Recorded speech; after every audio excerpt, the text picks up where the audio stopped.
বাংলা সাহিত্যের কালজয়ী কথা সাহিত্যিক হুমায়ুন আহমেদের লেখনীতে ফুটে উঠেছে মধ্যবিত্ত পরিবারের সুখ দুঃখ, হাসি কান্না এবং একই সাথে তিনি সৃষ্টি করেছেন কিছু অবিস্মরণীয় চরিত্র। তাই হয়তো দেখা যায় ভবঘুরে জীবনে অভ্যস্ত এক যুবক হিমুকে, যে সর্বদাই মহাপুরুষ হওয়ার প্রচেষ্টায় রত। আর অন্যদিকে তিনি মিসির আলীর মাধ্যমে চেষ্টা করেছেন জগতের সকল যৌক্তিক বিষয় দিয়ে মানুষের মনের রহস্য উদ্ঘাটন করতে। হুমায়ুন আহমেদের নাটক বাংলাদেশে যে কত জনপ্রিয় তারই উদাহরণ বাকের ভাইয়ের চরিত্র। আর সেজন্যই আমরা দেখেছি বাকের ভাইয়ের ফাঁসির বিরুদ্ধে বাংলার রাজপথে মিছিল। হুমায়ুন আহমেদের সৃষ্টি অনন্য আরেকটি চরিত্র অয়ময়ের ক্ষয়িষ্ণু জমিদার মির্জা। সেই চরিত্রের মাধ্যমে তিনি তুলে ধরেছেন তৎকালীন সমাজ ব্যবস্থার বিভিন্ন দিক।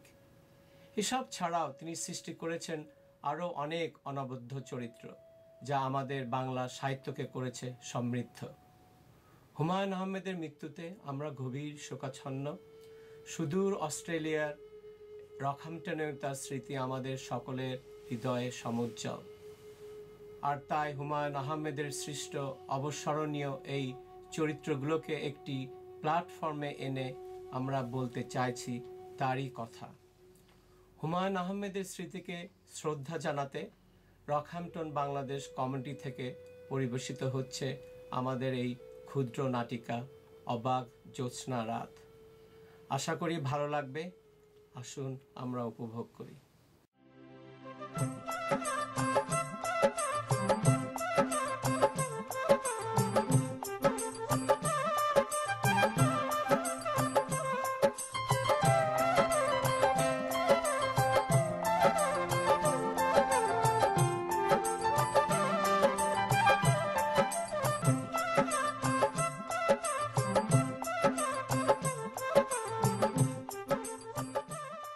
কালজয়ী উপন্যাসিক প্রয়াত হুমায়ুন আহমেদকে নিয়ে কিছু লিখতে পারা পরম সৌভাগ্যের।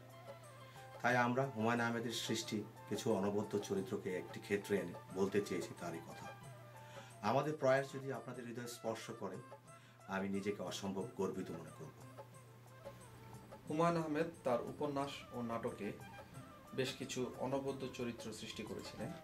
আমরা আমাদের এই নাটকে হুমায়ুন আহমেদের সেই অনবদ্য চরিত্রগুলোর সমাবেশ ঘটানোর চেষ্টা করেছি।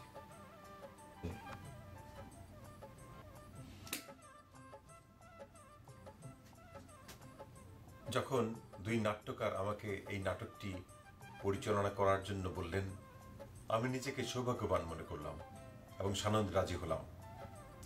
নন্দিত কথা সাহিত্যিক প্রয়াত হুমায়ুন আহমেদের উদ্দেশ্যে কিছু করতে পারাটা এক বিশাল ব্যাপার। কঠিন কারিগরি সীমাবদ্ধতার সত্ত্বেও আমরা যথাসাধ্য চেষ্টা করেছি। আশা করি আপনাদের ভালো লাগবে।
হিমু, এই অন্ধকার রাত্রে জঙ্গলে নিয়ে আসলি কেন?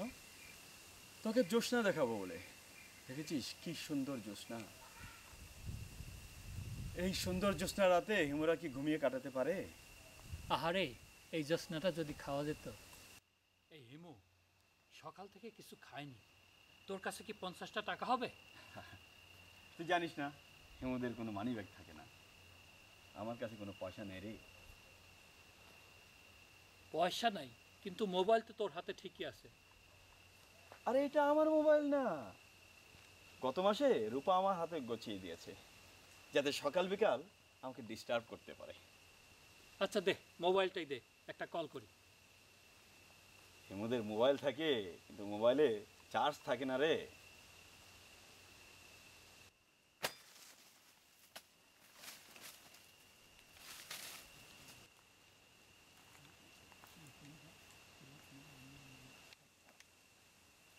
জনাব, মনে কিছু নেবেন না, একটা কথা জিজ্ঞাসা করব।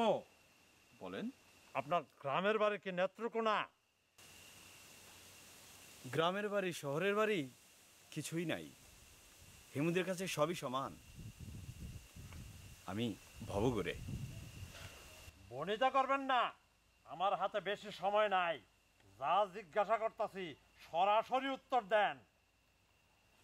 আচ্ছা ভাই, আপনার চেনা চেনা লাগছে যে। আমারও চিনলেন না? আমারও তো সবাই চিনে। আমার নাম ইউনুস। ও, নোবেল বিজয়ী ইউনুস। আমি নান্দালের ইউনুস। মানুষ খুন করাই আমার কাম। মানুষ খুন করে কে কেউ কোনোদিন নোবেল প্রাইজ পায়? আচ্ছা ভাই, আপনি কি চান বলেন তো? আজকে রাত্রে নেত্রকোনার একজন আমার খুন করার কথা, তারা আমি খুঁজতাছি। এই হিমু, আজকের জ্যোৎস্না দেখে কাজ নাই, চল পালাই। এই জ্যোৎস্না রাতে আপনি একজন মানুষকে খুন করতে হাত কাঁপবে না? নান্দালের ইউনুসের কাছে জুসনাও যা, আমাবস্যাও তা। তারে খুন করার লেগে নগদ 1,10,000 টাকা নেছি। খুন আমাকে আজ রাইতেই করতে হবে। তাহলে এক কাজ করুন ভাই, আপনি আমাকে খুন করেন। পাগল নাকি? আজাইরা কথা। আচ্ছা ভাই, ওই লোকটার পরিবর্তে আমাকে খুন করলে হয় না? আপনার কি জানের মায়া নাই? সারা জীবনের ইচ্ছা ছিল এই জ্যোৎস্না রাতে আমার মৃত্যু হবে। আপনি যদি আমাকে আজ রাতে খুন করেন, তাইলে আমার মনের ইচ্ছাটা পূরণ হয়। এসব ফালতু কথা শোনার আমার সময় নাই। কামটা সাইরে আসি, সরেন।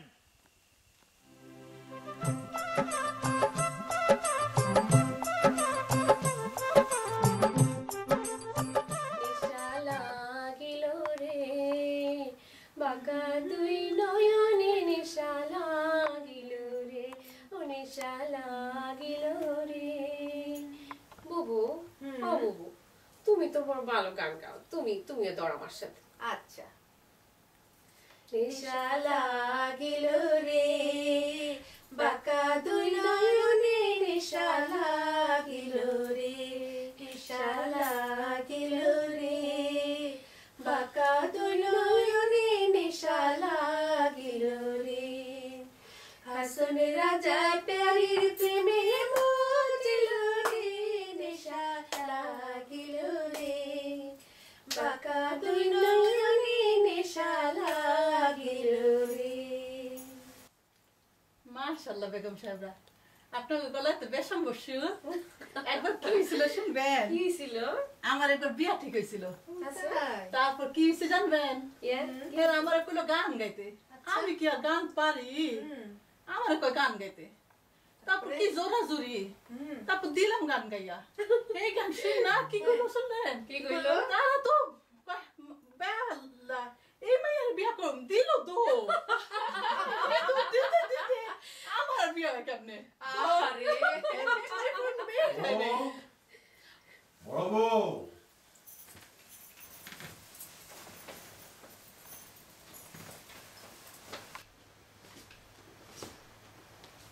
আমারে ডাকছেন? এত হাসাহাসি কিসের? মির্জা বাড়ির ভিতরে এত হাসির শব্দ ভালো না। তোমাদের হাসির শব্দে আমার মাথা ধরে গেছে। মাথাটা টিপে দাও। এই বৈঠকখানায় আপনার মাথা টিপা দিমু কেউ যদি আয়সা পড়ে? এইটা কি কইলা বড় বউ? আর আমার অনুমতি ছাড়া এই অঞ্চলে একটা কাক পক্ষে ঢুকতে পারে না। দাও টিপো।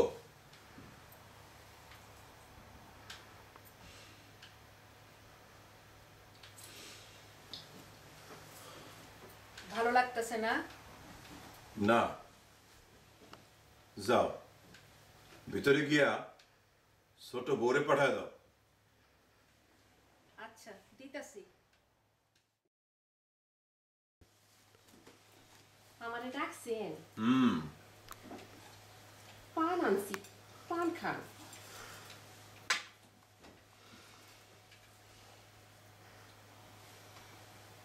এত সাজগোজ করছো কেন? শুনছি বিদেশ থেকে মেহমান আইব। মেহমান আইব বইলা তোমার শাস্তি কথা আছে নাকি? এইরকম সাজার জন্য আমার মায়ের দেখছি পায়ে ডান্ডা বেরিয়ে ঘুরতে।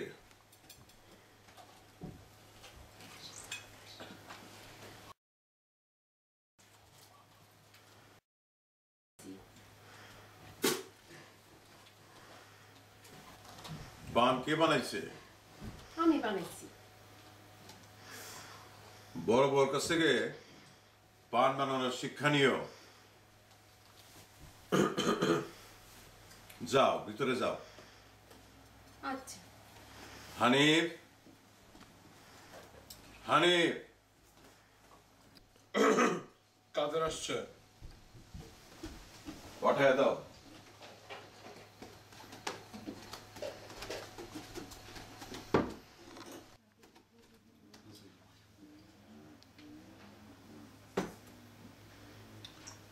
কাদের? জি হুজুর। পাটা একটু টিপে দে। হুজুর, অনেকদিন ধরে একটা মনে মনে কথা বলা ভাবতেছিলাম, আপনারে বলতে পারতেছি না। কি বলবি বল। কথাটা শরমের বিষয়।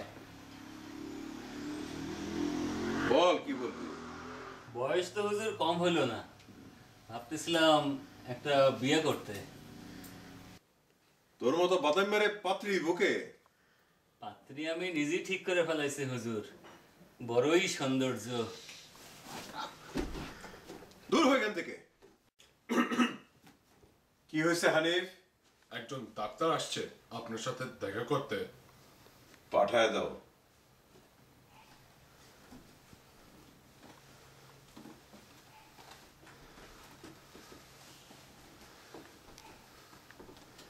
বসেন ডাক্তার সাহেব, আপনি কি প্রয়োজনে আসছেন? আপনার স্ত্রী আমাকে পাঠিয়েছেন।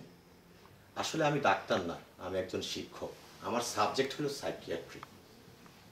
ও, তার মানে আপনি পাগলের চিকিৎসক। দেখেন, আমার মাথায় মাঝে মাঝে ব্যথা হয় সত্যি, এর সাথে পাগলের কোনো সম্পর্ক নাই। দেখুন মির্জা সাহেব, মাথার ব্যথার সাথে কিন্তু মনের একটা সূক্ষ্ম সম্পর্ক রয়েছে। মনের সম্পর্ক দিয়ে আমার কাম নাই। চিকিৎসা করতে বললে করেন, নাহলে চলে যান। মির্জা সাহেব, দেখছি আপনি খুবই অস্থির প্রকৃতির লোক। আমার মনে হয় বেশ কিছুদিন আপনাকে অবজার্ভ করা উচিত, তাহলে খুব ভালো হয়। আরো ভালো হয় যদি আপনার পরিবারের লোকদের সাথে যদি কথা বলা যায়। শুনেন মাস্টার সাহেব, আপনি শিক্ষক মানুষ, আপনাকে আমি অপমান করতে চাই না। আপনি আমাদের অঞ্চলে আসছেন, 2-4 দিন ঘুরেন ফিরেন, খাওয়া দাওয়া করেন, সব রকমের আরামায়েশের ব্যবস্থা করা হবে।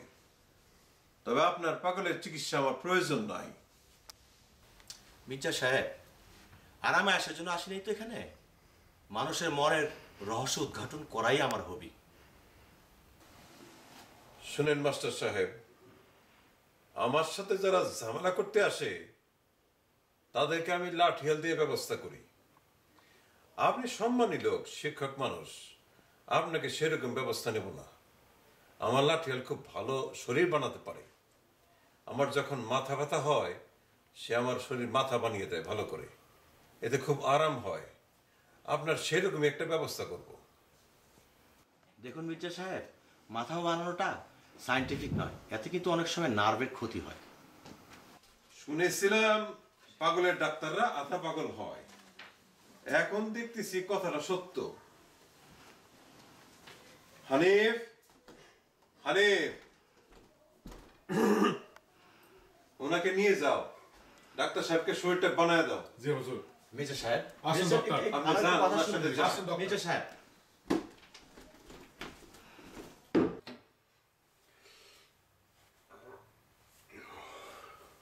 ইয়ালি।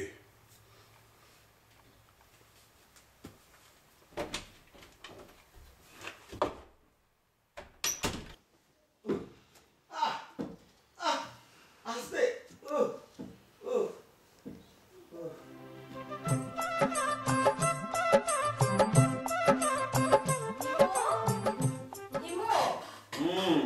এই হিমো, কি করছিস? খালা, একটা ইম্পর্টেন্ট গল্পের বই পড়ছি। রাখ তোর গল্প, নে বাবা পায়েসটা খেয়ে নে। এখন খেতে ইচ্ছে করছে না খালা। এক চড় দেব, নে বাবা খেয়ে নে। সত্যি করে বলতো হিমু, এতদিন তুই কোথায় ছিলি? জঙ্গলে। দেখেছিস তোর স্বাস্থ্যের অবস্থা? কিছু খাসনি তুই? না। কেন? আমি তো মহাপুরুষ, মহাপুরুষদের কিছু না খেলেও চলে। তোকে যে 5,000 টাকা দিয়েছিলাম কাপড় কেনার জন্য, কি করেছিস বলতো? এক রিক্সাওয়ালাকে দিয়ে দিয়েছি। কি কি বললি? রিকশাওয়ালাকে দিয়ে দিয়েছিস? কেন দিয়েছিস? 5,000 টাকা পেলে রিক্সাওয়ালার কি অনুভূতি হয় সেটা দেখার জন্যে। ওঠ, দাদা হাতের তাই হয়েছিস? বের হ এখন, এখন বের হ। আর আগামী 3 মাসের যেন আমি তোর চেহারাটা না দেখি। বাই খালা।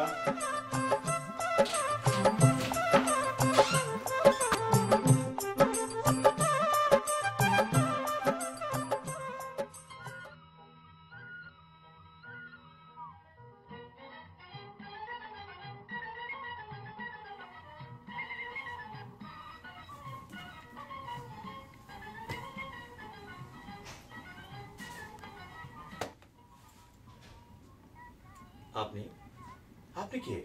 আমি বাকের, সবার প্রিয় বাকের ভাই। বাকের? নামটা একটু পরিচিত পরিচিত লাগছে। ওই যে বাড়ির দারোয়ানরে খুন করার দায়ে ফাঁসি হয়েছিল, আমি সেই বাকের। সংবাদপত্রে মনে হয় খবরটা পড়েছিলাম। সাক্ষীদের মিথ্যা প্রলোভন দেখিয়ে যা বাকের ভাইকে যে ফাঁসি দেওয়া হয়েছে, কথাটা কি সত্যি নাকি? সত্য না মিথ্যা সেটা জানি না, কাম কি? সত্যটা জানলে কি আমার বাসায় আনতে পারবেন? তাই তো, আপনি তো মৃত, তাহলে এখানে এলেন কিভাবে? মনে হচ্ছে আমি একটা ইলিউশনের মধ্যে আছি। আপনি ইলিউশনের মধ্যে নাই, আপনি ঘুমাইতেছেন। ঘুমায়া থাকলে ইলিউশন হয় না, ইলিউশন হয় জায়গা থাকলে। বাহ, মাস্টার হয়ে দেখছি আপনি সাইকোলজি বেশ ভালোই খবর রাখেন।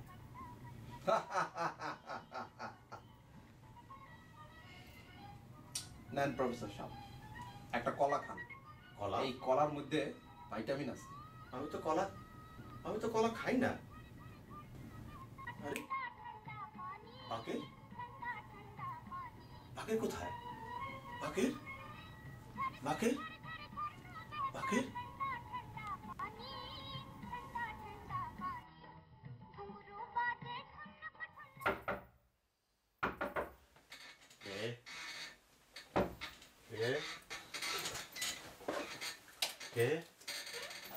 আমি বিলকিস, বেগম সাহেব পাঠাইছে আপনার দেখাশোনা করার জন্য।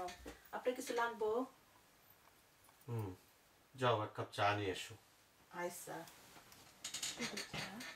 শুধু চা খাইবেন সাথে কিছু বিস্কুট টিস্কুট দিমু না আর কিছু না, চা হলেই চলবে। খালি চা খাইলে তো আপনার গ্যাস্ট্রিক হয়ে যাবো। আপনার পরিবার কই? আপনার পরিবার দেখতেছি না। আমার না তো পরিবার নাই। কি হইছে? চলে গেছে না মরে গেছে? আচ্ছা থামো তো। ও মা কি তাজ্জব কথা, এই বুড়া বয়স আপনার পরিবার নাই? তুমি যাও তো। আরে এত শরম পান কেন? পুরুষ মানুষ এত শরম পালে চলে? আচ্ছা দেখো তো এখানে কোনো পানির ব্যবস্থা আছে? যা আমি থাকবো না কে? হাত মুখ ধোবো। আচ্ছা দেখেন আমার লোক দেখেন কপাল লয়ে যায় আপনাদের। আয়েন দেখে নেবেন। আয়েন আয়েন আমার লোক আহেন। আহেন।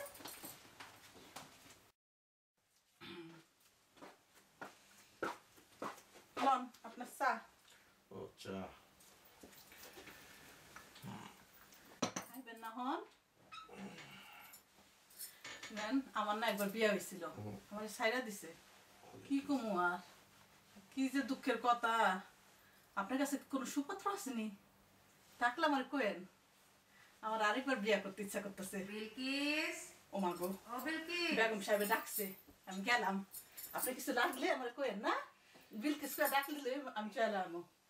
আচ্ছা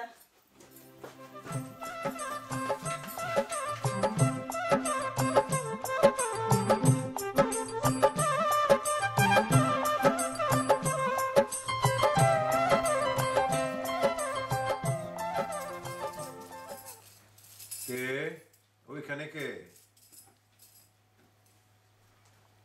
আমি। ও বড় বউ, দেখছো তো আবার চাল?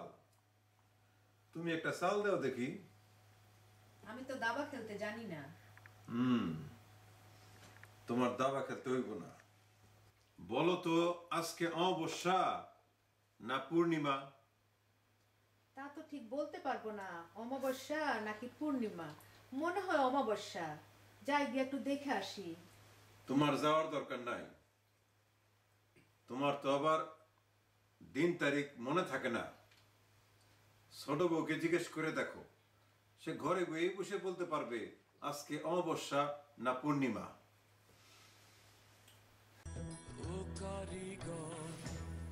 দয়ার সাগর ও গো দয়াময়, চাঁদনি পশর রাইতে যেন আমার মরণ হয়। চাঁদনি এই গান কে বাজায়? গান বন্ধ করো। এই গান শুনলে আমার মাথা ব্যথা পাইরা যায়। বন্ধ করো জলদি। যাই, ছোট বউ মনে হয় কলের গান বাজাইতেছে, তারে গিয়া বলি বন্ধ করতে।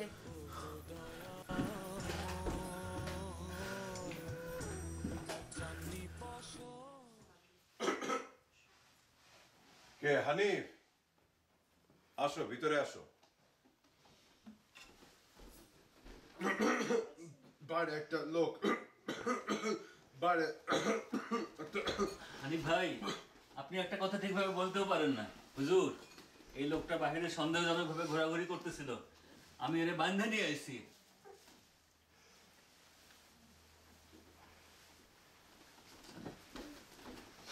আপনি কে?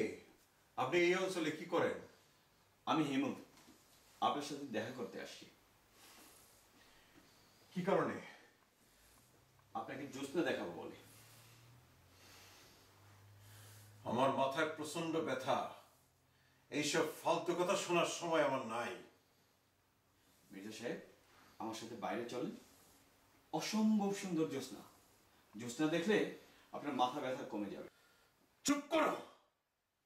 অমাবস্যার রাতে জ্যোৎস্না দেখাইতে আসছে। ইচ্ছা করতেছে থাপড়ায় সব দাঁত ফেলে দেই। মির্জা সাহেব, দাঁত যে ফেলবেন কত করে নেবেন? গাধা গাধা বলে কি? দাঁত ফেলতে পয়সা নেব মানে? কেন, ডেন্টিস্টরা দাঁত ফেলতে পয়সা নেয় না? হানিফ, কাদের কোথায় আছিস? একে নিয়ে যা। আপনি আপনি এই অঞ্চলে এখন কি করেন? আপনারা চলে যেতে বলছিলাম। মির্জা সাহেব, বড় বেগম সাহেবের অনুরোধ ফেলতে পারলাম না, এই অঞ্চলে থেকে গেলাম। শুনলাম আপনার মাথায় আবার চরম ব্যথা উঠেছে। থামেন। কারো মাথা ব্যথা হইল উনি পাগলের চিকিৎসার জন্য চলে আইলেন। যত সব। ছি ছি, কি বলেন? আপনি পাগল হবেন কেন? মানবিক কারণে এলাম, যদি কোনো উপকারে আসে। মানবিক কারণের ব্যবসা খুলে বইছেন আপনি? কি পয়সা এসব? বলছিলাম মাথা ব্যথার সাথে মনোরোগের সম্পর্ক থাকাটাই লজিক্যাল, তাই ভাবছিলাম। আপনি চুপ করেন, চুপ করেন, আর মাথা ব্যথা বাড়েন না, চুপ করেন। ও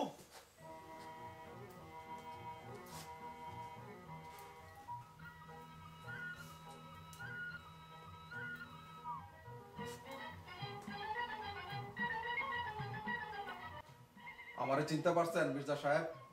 আমি বাকের ভাই। এতক্ষণ আপনারা যে কথা বলছেন আমি সব শুনতে পাইছি। বাকের ভাই? আপনি বাকের ভাই?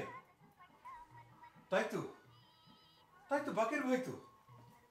আমি শুধু মোনার হৃদয়ে না, আমি সবার হৃদয়ে আছি। যখন আমি কারো কষ্ট দেখি সহ্য করতে পারি না। আজকে আপনার কষ্ট দেখে আমি এখানে চলে আসছি। বাকের ভাই, আমার মাথায়, আমার বুকে অনেক কষ্ট।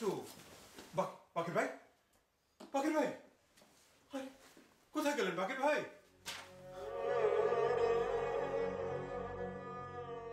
মির্জা সাহেব, ওই দেখেন, তাকান, কি সুন্দর জ্যোৎস্না। আমি তো কোনো জ্যোৎস্না দেখতেছি না, আমার ঘরে কোনো জ্যোৎস্না নাই। মির্জা সাহেব, হ্যাঁ, অন্তর দিয়ে দেখেন, কি সুন্দর জ্যোৎস্না। তাই তো, এত সুন্দর জ্যোৎস্না বহুদিন দেখি নাই। কই, আমি তো জ্যোৎস্না দেখি না। আমার ঘরে তো এই ঘরে তো কোনো আলো দেখি না। কালকে বাকের বাকে মনে হয় দেখলাম।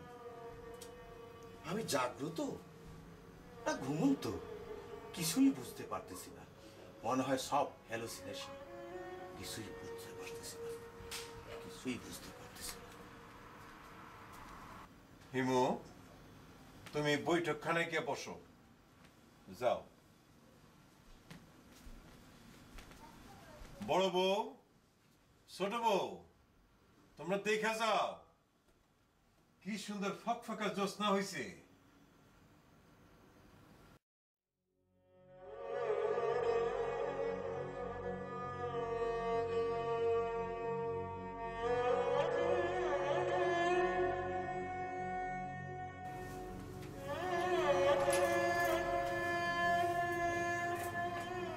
বড় বউ, ছোট বউ, দেখো আজকে কি সুন্দর ফকফকা জ্যোৎস্না।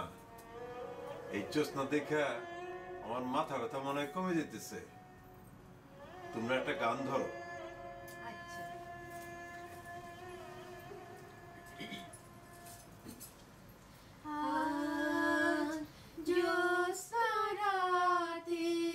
সবাই গেছে বনে, আজ জ্যোৎস্না রাতে সবাই গেছে বনে। বসন্তের মাতাল সমীরণে আজ জ্যোৎস্না রাতে সবাই গেছে বনে। যাবো না, যাবো না, যাবো না যে রইল পড়ে ঘরের মাঝে। যাবো